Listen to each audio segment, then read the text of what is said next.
Too often, things that seem completely benign and without too much importance can actually have a profound effect on our health.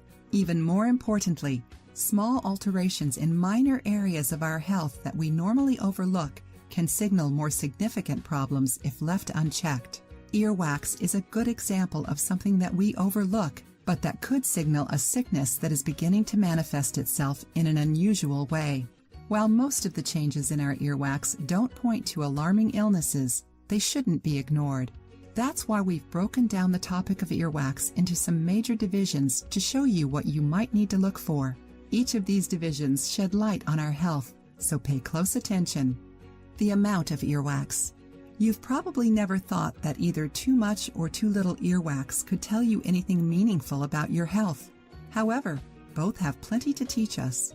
First, an abundance of earwax normally indicates elevated levels of stress. When we're under stress, our apocrine glands kick into high gear and we begin to sweat. When you're nervous, you sweat more. This kind of perspiration produces more earwax than normal.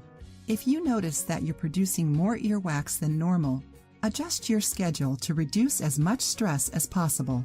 The opposite of having too much earwax would be not having any at all. Although it's rare, this condition does exist.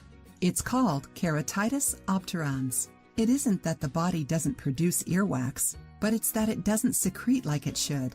Instead, it builds up and stops up the ear canal. It can cause pain and a sensation of fullness in the ear. If you notice that you aren't naturally producing earwax and begin to have these symptoms, consult a healthcare professional. The texture of earwax. Several things could take place in relation to the texture of your earwax.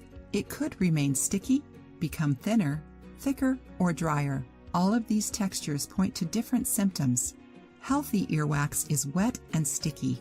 This maintains the proper balance in the warm environment of our ears, making sure that they don't get itchy or too soiled.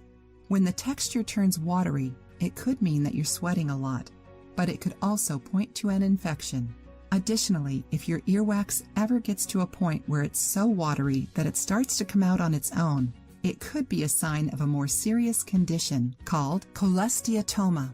This small bulge in the ear can fill up the ear canal and make the earwax leak out.